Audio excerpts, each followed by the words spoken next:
निवासस्थानाची recce करण्यात आली, काय नेमकं पोलिसांनी तुम्हाला माहिती दिली आहे सगळ्या बाबतीत? बघा, माझा पोलिसांवर विश्वास आहे. मी आत्ताच आलो आहे आणि पोलिसांनी सकाळपासून त्या संदर्भात तपास सुरू केलेला आहे आणि आमच्या मुंबईचे पोलीस सक्षम आहेत. पण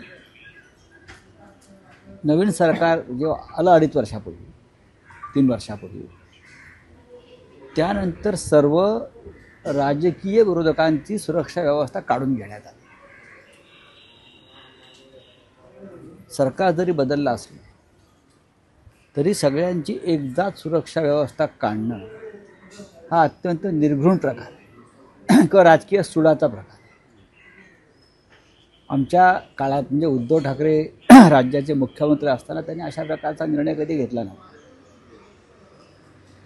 त्यात माझी सुरक्षा, माझ्याकडे 1991 सालापासून सामनाचा संपादक म्हणून,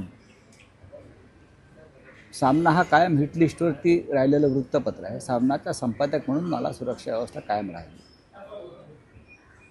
केंद्राकडून त्या संदर्भात काही सूचना होत्या. शिवसेनेचा नेता खासदार म्हणून सुद्धा सुरक्षा व्यवस्था असते.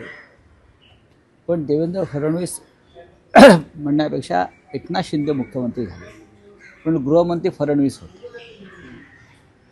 आम्ही राजकारणामध्ये आपल्यावर टीका करतो, आमच्या भूमिका मांडतो, म्हणून तुम्ही आम्हाला शत्रू समजता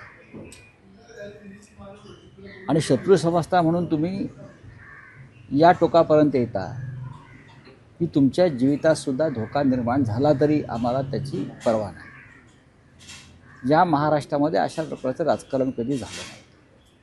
बाबा सिद्दीकी यांच्यासारख्या एका नेत्याची हत्या झाली, बीडमध्ये संतोष देशमुख या सरपंचाची हत्या झाली,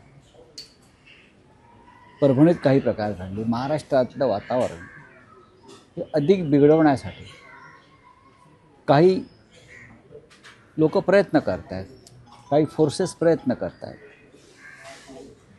देवेंद्र फडणवीस नक्षलवादी अशी बोंब सकाळपासून मारत आहेत की आम्ही राहुल गांधींच्या भारत जोडो यात्रेमध्ये नक्षलवादी होते म्हणून आम्ही बोलत नाही. पण या राज्यामध्ये कायदा सुव्यवस्था ढासळल्याचं कारण पोलिसांचा जो बंदोबस्त आहे, सुरक्षा व्यवस्था आहे, ही सरकारला मदत करणाऱ्या गुंडांच्या सेवेत आहे. आता तुम्ही पक्षप्रमुखांना भेटलेला आहात, पक्षप्रमुखांनी वरिष्ठ पोलीस अधिकाऱ्यांशी चर्चा केली.